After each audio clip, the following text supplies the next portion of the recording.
Hai guys, welcome back to Gios Class. Nah, hari ini aku mau bahas tentang salah satu topik yang ada di pelajaran keuangan, yaitu pasar valuta asing ya, atau kita kenal dengan istilah bahasa Inggrisnya itu adalah foreign exchange market ya, atau pasar valuta asing ini bisa disingkat juga falas ya, pasar falas. Nah, mungkin kalian sering mendengar falas ya, kata-kata falas, valuta asing ya. Nah, apa sih maksudnya pasar falas ini ya? Nah, sebenarnya pasar falas ini adalah pasar di mana orang ya melakukan transaksi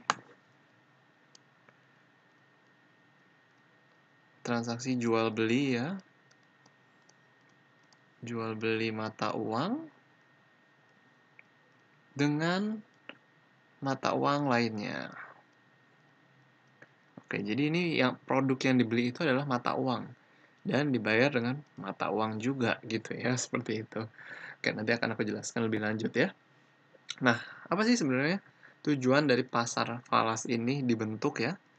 Nah, jadi ada dari buku yang aku ambil ya, dari buku yang aku baca, ada 3 tujuan yang eee, tujuan dari pasar falas ini dibentuk ya. Nah, pertama itu adalah untuk fasilitasi pembayaran lintas mata uang ya. Nah, maksudnya apa? Maksudnya kalau misalkan kita mau beli barang di luar negeri gitu ya, kita mau beli barang di luar negeri, kan kita butuh yang namanya mata uang dari, negara tersebut gitu ya.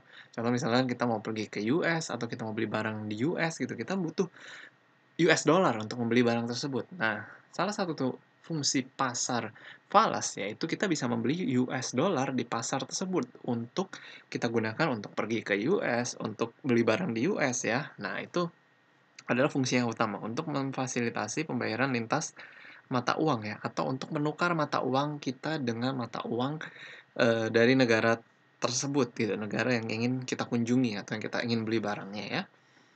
Nah, yang kedua adalah untuk menunjukkan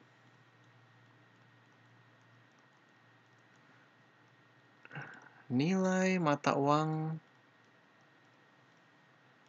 terhadap mata uang lainnya. Jadi, maksudnya begini, nah jadi di dalam pasar falas itu isinya adalah mata uang nilai harga mata uang terhadap mata uang lainnya. Contoh, misalkan ya, misalkan $1 gitu ya. Nah, $1 itu misalkan berapa? Harganya Rp15.000, seperti itu ya. Nah, jadi di pasar falas itu ditunjukkan nilai mata uang, satu mata uang terhadap mata uang lainnya. Contoh dolar terhadap rupiah, misalnya, mmm, 1 Singapura dolar ya, terhadap rupiah gitu ya. Nah, itu pasar falas menunjukkan nilai tersebut gitu ya. Jadi kalau kita mau tahu, nah kita bisa, melihat di pasar falas ya, mata uang dan harganya gitu. Itu yang kedua. Nah, yang ketiga adalah untuk,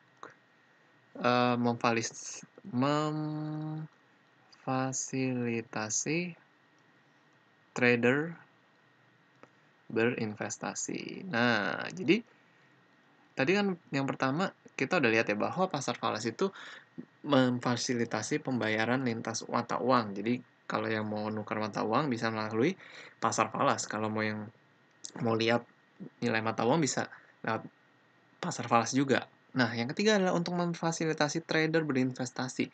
Jadi kalau trader ya, nah jadi, apa namanya nih, mata uang itu nggak hanya kita gunakan untuk sebagai, alat tukar saja gitu, tapi bisa kita gunakan sebagai alat investasi.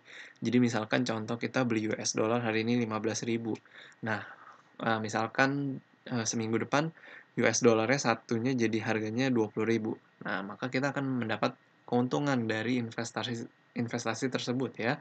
Nah, itu seperti itu. Itu adalah berinvestasi di dalam, valuta asing ya atau falas. Nah, foreign exchange atau pasar falas ini berkembang sangat pesat belakangan ini ya. Nah, ini aku juga baru tahu ya, aku kira tuh, apa ya, aku kira tuh pasar saham aja yang berkembang begitu pesat ya, tapi ternyata pasar falas ini berkembang begitu pesat ya. Nah, aku baca info-info bahwa di UK dan di New York itu katanya pasar transaksi 50% itu didominasi oleh pasar ini ya, foreign exchange. Jadi 50% dari transaksi pasarnya didominasi dengan transaksi dari mata uang, foreign exchange ya. Dan di Swiss sendiri, ya aku baca lagi, di Swiss sendiri itu sudah menjadi pasar ketiga terbesar ya di dalam world trading ya, pasar ketiga terbesar dengan eh, total total total transaksi sebesar 6,1% dari seluruh pasar di dunia itu. Nah, itu dipegang oleh Swiss. Dia urutan ketiga terbesar dalam transaksi foreign exchange-nya ya. Oke, nah, jadi pasar falas ini ya berkembang cukup pesat. Nah, makanya sekarang juga kita kenal ya banyak orang yang berinvestasi dalam foreign exchange ini. Nah, aku akan berikan juga beberapa karakteristik dari pasar falas ini ya. Yang pertama itu adalah tidak ada tempat bertemu ya. Nah, apa sih maksudnya tidak ada tempat bertemu? Jadi seperti ini. Jadi ibaratnya ya, kalau misalkan kita berinvestasi dalam saham itu, kita bertemu di dalam centralized ya, atau tempat yang difasilitasi oleh pemerintah, seperti bursa efek gitu ya. Nah, tapi kalau di pasar falas ini nggak ada tempat bertemunya, nggak ada bursa efek untuk valuta asing gitu ya. Jadi kita hanya bertemu antara si broker ya biasanya dan orang yang berinvestasi saja, si trader tersebut ya. Broker, trader aja gitu ya. Nah, jadi tidak ada tempat bertemunya gitu.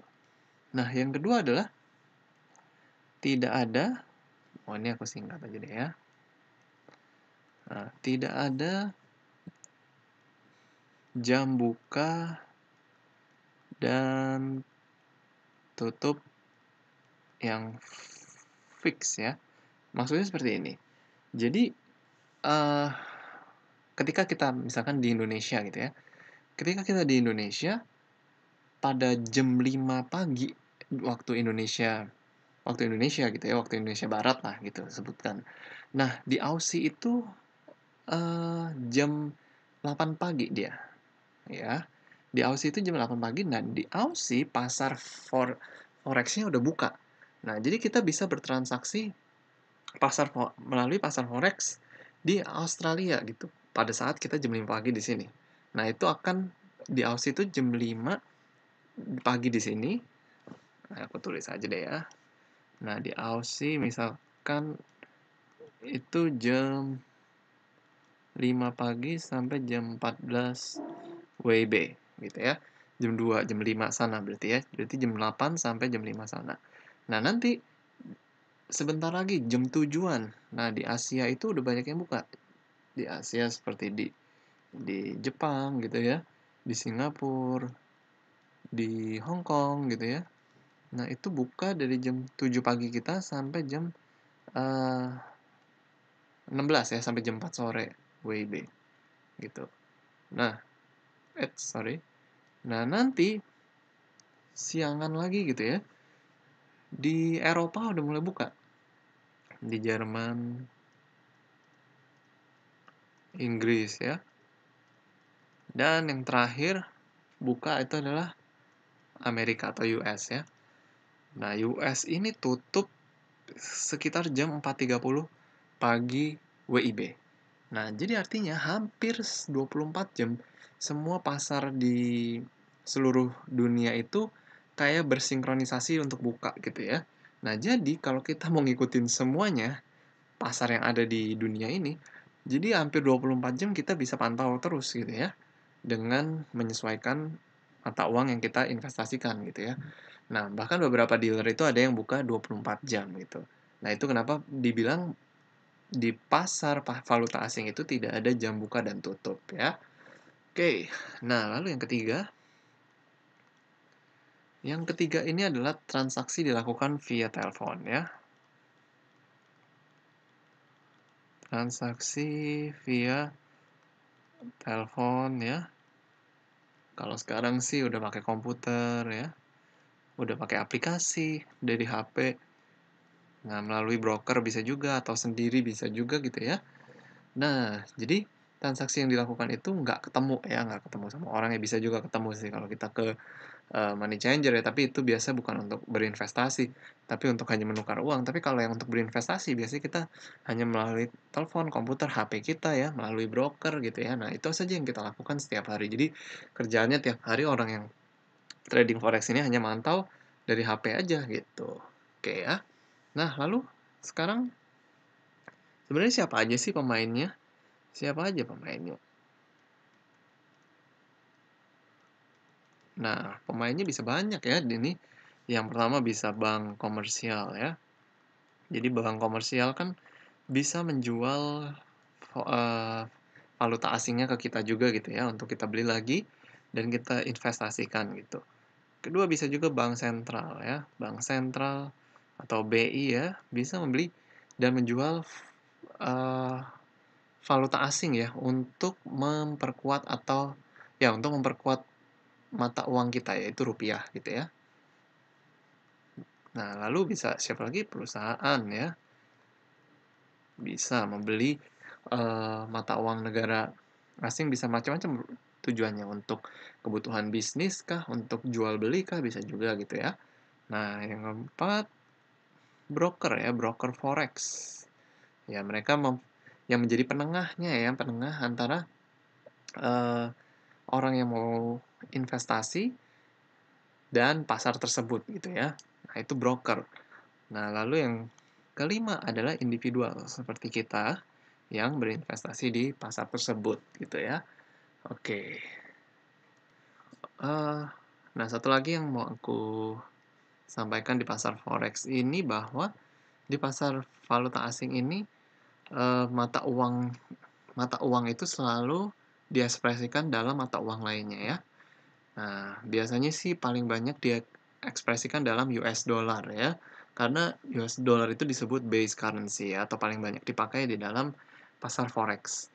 Nah, dalam pasar forex juga ditulis seperti ini. Biasanya satu unit currency, $1 disama dengan berapa unit dari mata uang lainnya gitu ya. Nah, itu akan aku jelaskan lebih lanjut ya untuk nanti untuk penulisannya, untuk harga dari currency, ada banyak itunya ya, ada banyak informasi-informasinya di video aku berikutnya. Nah, jadi kalau kalian udah nonton video ini, kalian boleh nonton video-video aku yang berikutnya ya tentang evaluasi asing. Oke guys, thank you guys for watching this video. Kalau kalian masih ada pertanyaan, kalian boleh tulis di kolom komentar. See you again in the next video.